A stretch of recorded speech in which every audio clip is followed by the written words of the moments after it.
Ya karena apa? Ini tegangannya tidak teratur atau naik turunnya. Jadi lepas kendor atau hanya melekat sebagian saja. Nah itu nanti akan menimbulkan apa? Bearingnya panas terus bocor ya seal pada shaftnya itu. Nah ini kemungkinan akan berdampak pada oli pada kompresor. Jadi belt yang terhubung pada puli ya, kalau dipasang dia secara mekanikal ini sesuai gambar tadi ya, jadi dia akan tetap bekerja tanpa menghubungkan shaft yang ada di bagian dalam. Nah itu cara kerja disklat ya, yang menggunakan shaft kompresor. Jadi arus listrik termostat ini akan menimbulkan medan magnet ya, pada assembly tadi, sehingga pulinya akan menarik ya, karena ada medan magnet, karena besi dia akan menempel, kemudian memutar beatnya bersatu dengan shaft tadi, nah, sehingga kompresornya akan bisa bekerja dengan sulit. Itu proses sklatnya yang akan dihadiri arus listrik. Nah ini ada juga low pressure sensing switch ya, ini ya yang diletakkan pada low pressure pipe. Nah, ini contohnya dilakukan peletakannya pada dryer,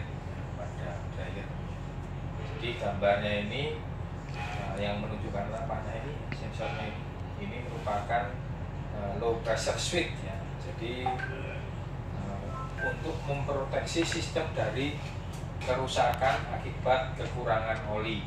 Jadi berada pada sirkuit listrik menuju magnetic clamp. Switch terbuka ketika tekanan turun ya. Jadi tekanannya turun memastikan kompresor. Dan kalau dia mati berarti dia tidak sama nih ya, sesuai dengan permintaan si operator di dalam kabin. Itu akan mati. Nah, switch dapat ditempatkan pada dryer ya.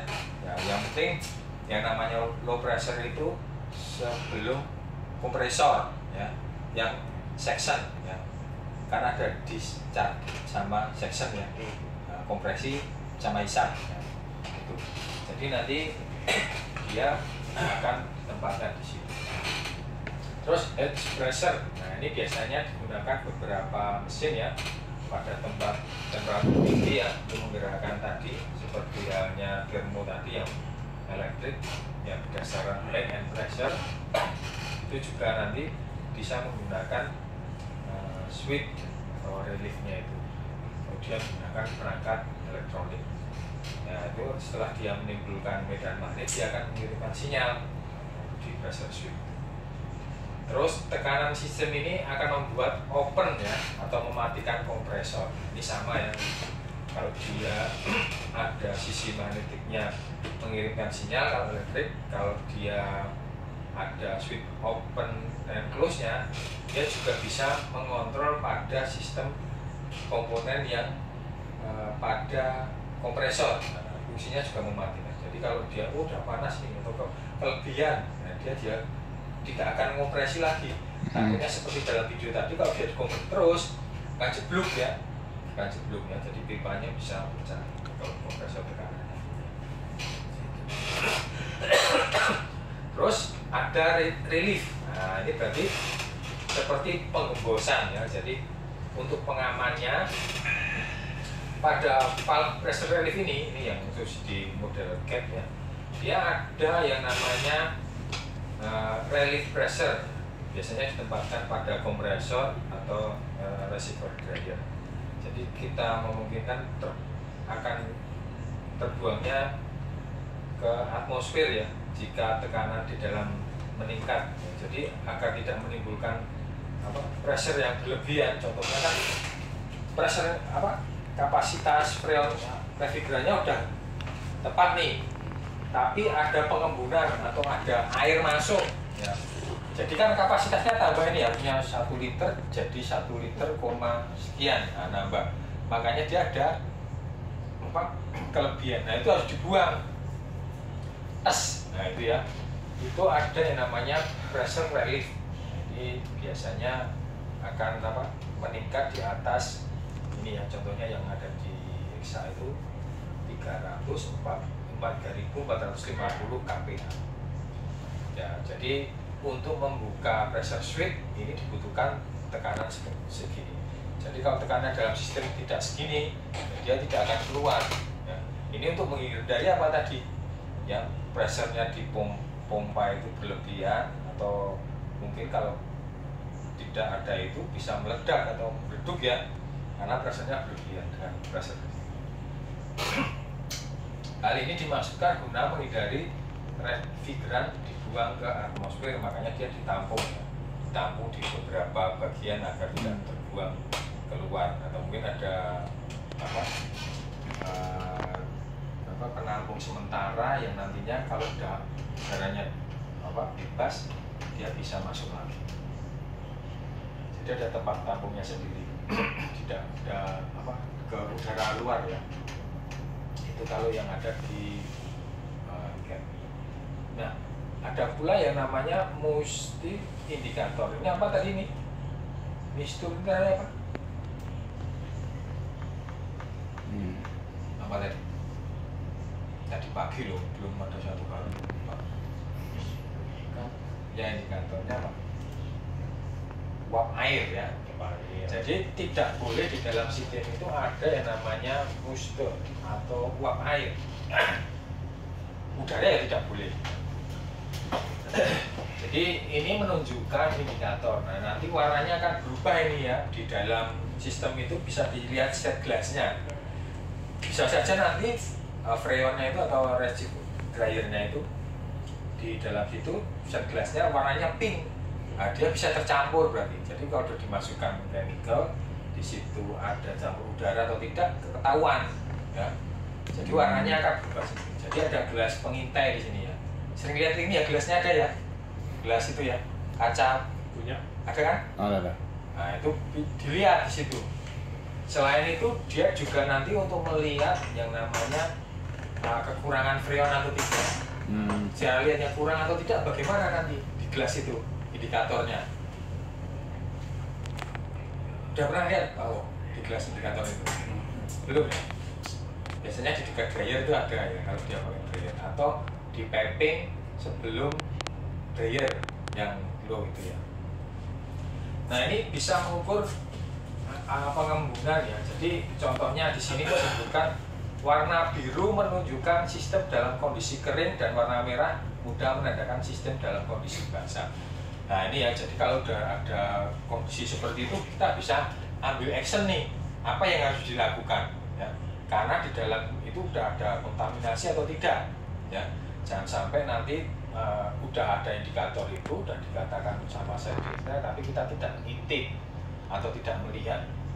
Nah, itu dinamakan muster indikator. Jadi harus diperiksa setiap penggantian ya, atau kalau dalam P2H waktu mengoperasikan hasilnya dinyalakan itu dilihat set glassnya waktu pengoperasian mesin.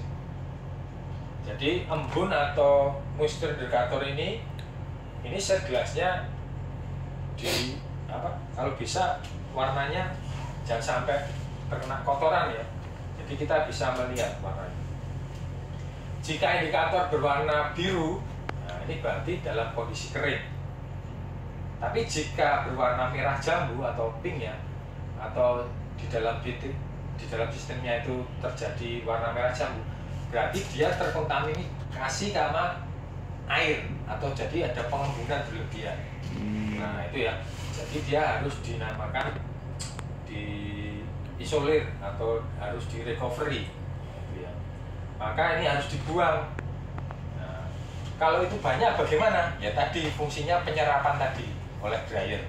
Nah, itu harus dimonitor, atau kalau udah penuh ya harus diganti. Ya, harus diganti. Nah, ini ada beberapa catatan. Jadi dalam sistem AC itu selama 3 jam atau lebih ya, ini bisa menghasilkan hasil terbaik. Nah, ini makanya harus diperiksa indikatornya ini pada setiap shift ya. Jadi tidak semuanya itu waktu pagi ya, contohnya terjadi pengembunan waktu hujan atau terjadi uap air di dalamnya atau mengembun. Nah ini kalau berlebihan bagaimana? Ya warnanya akan berubah tadi.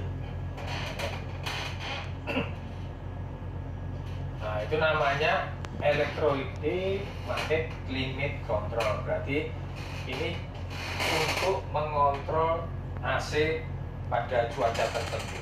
Ya, namanya climate atau cuaca. Jadi di dalam kabin itu ada menjaga yang namanya temperatur ya secara otomatis. Jika di sini dikatakan heat sensornya mengirim sinyal ke komputer atau ECU ya, jadi dia siklus kompresinya akan terjaga, kompresinya, yang mutarnya, ya. Jadi dari sisi apa? Operation fan door, nah, ini ya, di blower, heater ini semua akan jadi satu, Pak. Ya, jadi waktu kita menyalakan blowernya berapa speednya, ya terus kita mau fan-nya itu mau ke kiri, mau ke muka, mau ke kaki, ya. Itu nanti sesuai dengan operatornya. Ya. Jadi beberapa sensor ini sangat membantu kita, khususnya waktu ada indikasi AC-nya bermasalah. Jadi dia bisa mendiagnosa problem sistem AC-nya sendiri, ya. Jadi membantu mengkondisikan rusaknya apa. Jadi sensor ini sangat membantu. Udah yang elektronik ya. Jadi pada waktu didiagnostik dia akan muncul. Ya nanti bisa muncul FMI-nya, CID-nya, sama occurrence-nya berapa kali dia kejadiannya. Mau FMI-nya apa, terus MID-nya apa, CID-nya apa. Nah itu udah terplot di situ. Namanya Canvas-nya sudah melakukan olah data di situ, jaringannya sudah terkontrol, maka komponen ini bisa terdeteksi. Ya, salah satunya itu keuntungan dengan menggunakan kontrol ini. Oke, kita teruskan ke kontrolnya saja. Apakah ada pertanyaan nih sebelum ke alatnya nih? Ada. Berarti lebih efektif lah yang pakai yang di elektrik tadi, Pak?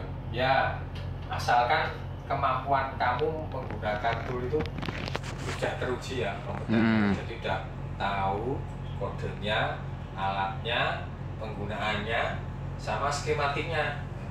Tapi itu biasanya udah dipelajari sama mekanik-mekanik yang level 3 lah, kayak Mas Riki udah paham kan ya. Nah, seperti dokter ya.